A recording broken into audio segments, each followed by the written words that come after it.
मैं जाफरनगर में जुमेरात जुमा 2 दिन मुफ्ती साहब का घर दौरा करवाया। और जुमा के दिन जाफरनगर में हमारे महल्ले में जलसा था और जलसे की तैयारी में लगा था। थोड़ा सी मैं अपनी ज़रूरियात के लिए मैं थोड़ा सी इधर नूर मस्जिद की तरफ आया तो वहाँ मेरे को कुछ लोग उठाए, मारे, लेके चले गए वहाँ से। और जब मैं वहाँ से निकलने के बाद मैं अपने साथी लोग को फ़ोन करा, यार मेरे साथ ऐसा तो आ जा जरा सी। तो वो लोग आए और वो लोग आमदार को फ़ोन लगाए, आज का जो मौजूदा आमदार है उसको फ़ोन लगाए। तो उसका फ़ोन आया मेरे को, बोले यार पवारवाड़ी पुलिस स्टेशन में आओ। तो मैं वहाँ गया, पवारवाड़ी पुलिस स्टेशन में जो था मैं बताया, लेकिन मैं वहाँ किसी पार्टी का नाम नहीं लिया था, नाम उन्हीं ने लिया है। मैं किसी पार्टी का वहाँ पे नाम नहीं लिया था, मेरे को खाली इतना बोला गया था। मैं बोला था यार मेरे को 6 लोग मिलकर मारे। वजह क्या थी आपको मारने? मतलब वो मेरा जाति झगड़ा था, वो मेरा जो लेन देन था वो मामला था, वो आपका लेन देन था? मेरा लेन देन था, वो मामला है वो। तो क्या इसको आमदार साहब ने सियासी रंग दिए क्या? आमदार साहब सियासी रंग दिए, आमदार साहब खुद दोगले मैं मानता हूँ, क्योंकि मैं आज 1994 से उनके साथ में था, साना बसाना हर चीज़ में उनके साथ में चला हूँ। लेकिन आज मेरे ऊपर जब पड़ी है तो मैं इतवार के दिन से हॉस्पिटल से घर पे गया, एक कोई वर्कर अगर आ गया मेरे घर पे तो मैं ज़िंदगी गुलामी करने को तैयार हूँ। मुस्तकीम भाई के पास आए? मैं मुस्तकीम भाई के पास आया हूँ, मेरा साथी आमिन भाई है, मैं भी उनसे दुश्मनी लेके उनके साथ में था। उन्होंने मुझको फ़ोन किया था कि यार ठीक है तो मुफ्ती साहब का खास है, मैं तेरे ऊपर दबाव नहीं डालूंगा, ये नहीं करूँगा। उसकी रिकॉर्डिंग बोलेंगे तो वो सुना भी सकता हूँ मैं। उन्होंने मेरे को बोला था कि मैं तेरे ऊपर दबाव नहीं डालूंगी तो हमारे साथ रहे। लेकिन जब मेरे साथ ऐसा हुआ तो मैं आमिन भाई को बोला, आमिन भाई मेरे को अब इंसाफ चाहिए। जो आदमी एक मौजूदा आमदार एक मोबाइल नहीं दिला सकता, वो क्या मेरे साथ कुछ कर सकता है? इंसाफ तभी रहेगी कि समाजवादी में ही शमूलियत इख्तियार करूँगा मैं। मालेगांव शहर में असेंबली इलेक्शन का प्रचार चल रहा है। सभी पार्टियां अपने अपने हिसाब से कामकाज कर रही हैं, उनका जो इशू है, जो मुद्दा है, उस पर बातचीत कर रही हैं। हम हमेशा से ये बात बोले हैं कि मालेगांव शहर में आसिफ शेख खानवादे से मुफ्ती इस्माइल की मिली जोड़ रही है और ये कभी भी उनकी गुंडागर्दी या वो अगर शहरियान को कोई तकलीफ़ देते हैं तो ये एमएलए रहते हुए भी इनकी वो ताकत नहीं है कि लोगों को इंसाफ दिला सकें। और यही बात हकीकत है। ना फ़िरका परस्तों से लड़ने की उनकी ताकत है, ना इस शहर में गुंडागर्दी से लड़ने की उनकी ताकत है, ना ही किसी को कानूनी तौर पे कोई इंसाफ दिला सकते हैं। इलेक्शन के दौरान ही एक जलसा था जाफरनगर में उनका। उस जलसे के बाद ये हमारे साथ इम्तियाज़ भाई बैठे हैं, इम्तियाज़ हरिया के नाम से जो शहर में जाने जाते हैं, उस हिस्से में जाने जाते हैं। इनके साथ मारपीट का एक वाक़या हुआ। उस वाक़ये के बाद मौजूदा एमएलए 4 घंटे तक पुलिस स्टेशन में धरना दिए। आप लोग देख रहे होंगे, मैं हर जलसे में एक बात बोल रहा हूँ कि उन्होंने 24 घंटे की मोहलत दी थी इंसाफ के लिए, कि 24 घंटे में अगर पुलिस ने आरोपियों को गिरफ्तार नहीं किया तो हम जो है शिवाजी मुजस्समा या गांधी मुजस्समे के पास धरना देंगे और हम ऐसा करेंगे, हम वैसा करेंगे। मगर ये शख्स मुझसे आकर मिला आमिन भाई के ज़रिए और ये बोला कि यार वो मौजूदा एमएलए इंसाफ नहीं दिला पा रहे हैं। वो इंसाफ दिलाना या गुंडागर्दी के खिलाफ उनकी कोई पुलिस या प्रशासन पे कोई पकड़ नहीं है। इसलिए ये मेरे पास आए।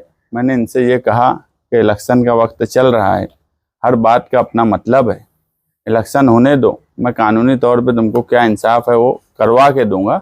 मगर इनको यहाँ बैठाने का मकसद एक ये है कि जिस ताकत से वो कोशिश किए, जिस ताकत से वो धरना दिए और जिस तरह की बात बोल रहे हैं, इस शहर में अगर गुंडागर्दी, मनसियात, इस तरह की बुराई है तो उससे अगर कोई इंसाफ दिला सकता है तो वो सिर्फ समाजवादी के लीडरान इंसाफ दिला सकते हैं, शान हिंद इंसाफ दिला सकती है। और इसी वजह से हम बोलते हैं कि इस शहर में हमारा दबदबा है। अगर हमारे किसी वर्कर को किसी ने कुछ किया होता तो ये शहर को मालूम है कि हम क्या किए होते। मगर मौजूदा एमएलए की बिल्कुल ताकत नहीं है, इलेक्शन भी उनका बिल्कुल कमज़ोर हो गया है। और आप हमेशा एक बात ध्यान रखना, वो रियासती इलेक्शन हो या मुल्की इलेक्शन हो, डिपार्टमेंट, सरकारी अमला हालात देख के आदमी की बात सुनता है कि किसकी क्या ताकत बनने वाली है, कौन क्या होने वाला है।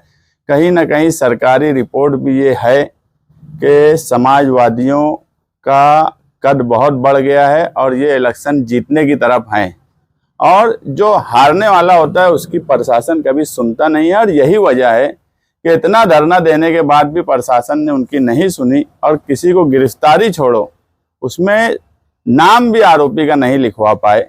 इतने कमज़ोर एमएलए मालेगांव शहर की तारीख में नहीं मिले हैं। इसलिए शहरियान गौर करें कि इस शहर में गुंडागर्दी, मनसियात और दूसरी बुराई को अगर कोई खत्म कर सकता है, गरीबों को कोई इंसाफ दिला सकता है, अगर किसी के साथ, किसी मजलूम के साथ नाइंसाफ़ी हुई है तो उसको अगर कोई इंसाफ दिला सकता है तो वो सिर्फ हम ही हैं, निहाली ही है जो इंसाफ दिला सकता है। इसलिए ये हमारे पास आए, हम इनका शुक्रिया अदा करते हैं कि इन्होंने सही वक्त पे मुफ्ती इस्माइल को पहचान लिया, और यही पहचानने की ज़रूरत आज पूरे शहर को है। अभी आपने कहा कि जो है आसिफ शेख और मुफ्ती इस्माइल की मिली जोड़ है। कल जो है एक जलसा हुआ, उसमें अब्दुल मालिक ने कहा कि आसिफ शेख और मुस्तकिम डिग्निटी की मिली जोड़ है, यही वजह है कि उसको सामने रहते हुए कुछ किया नहीं गया, मुझ पर जो है यही हमारे, वो खुद मानते हैं कि हमारा दबदबा है, सामने रहते हुए और नहीं रहते हुए।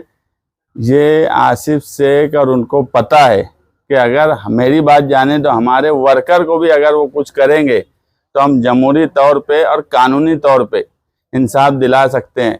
अब्दुल मालिक खुद, उनको 3 गोली लगी मालेगांव शहर में।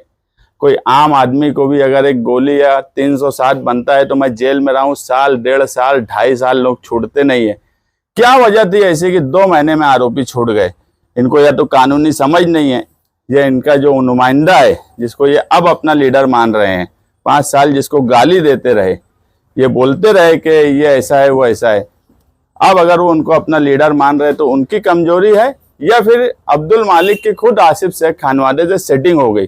देखो, कोर्ट में 3 ही चीज होती है, या तो तुमको कानूनी तौर पे समझ नहीं है, तुम्हारे वकला सही नहीं है, तुमको समझ नहीं रहा, या आमतौर पे बोलते हैं कंप्रोमाइज होके बेल हो जाती। देखिए ये तरीका है, या तुम्हारी पकड़ प्रशासन पे नहीं है। तो अब ये तो मालिक, अब्दुल मालिक ही इसका जवाब देंगे कि ये तीनों में से क्या वजह बनी।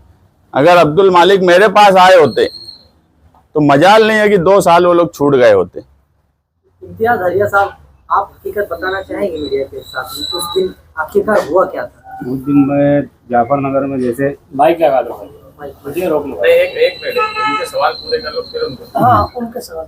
बात ये है कि कुछ लोगों ने इन पे भी इल्जाम लगाया कि भाई इनका जमीन का कारोबार की वजह से इनकी तरफ पैसे बाकी थे, या और कुछ वजह से इनकी तरफ ये था, और इस वजह से उनके साथ में ऐसा हुआ, ऐसा सियासी स्टेट से भी कहा गया। तो ये आपके पास आए तो क्या बोल के आए आपके पास, कि आपकी मदद लेने आए या फिर कुछ मामला सलटाने के लिए आए? क्या वजह है ये आपके पास आए? ये मेरे पास इसलिए आए कि इनको ये लगा कि यार इनको इंसाफ नहीं मिल पाया। जिस तरीके से ये मुफ्ती इस्माइल के साथ थे, मुफ्ती इस्माइल धरना दिए, सब किए, मगर ये बात हकीकत है, यहाँ तक कि इनका मोबाइल भी नहीं वो दिलवा सके, वो भी मुझे लेकर देना पड़ा है उनको, मतलब दिलवाना पड़ा है पुलिस स्टेशन से, कि इनको इंसाफ नहीं मिला। ये इंसाफ के लिए आए। अब कानूनी तौर पे क्या मैं कर सकता हूँ वो मैं अभी देखूंगा, क्या FIR है, क्या हुआ था क्या नहीं हुआ था, वो देख के मैं इनको इंसाफ दिलाऊंगा। समाजवादी इस्माइल के वर्कर थे और मुफ्ती इस्माइल के साथ काम कर रहे थे, इसीलिए इन पे हमला किया गया था।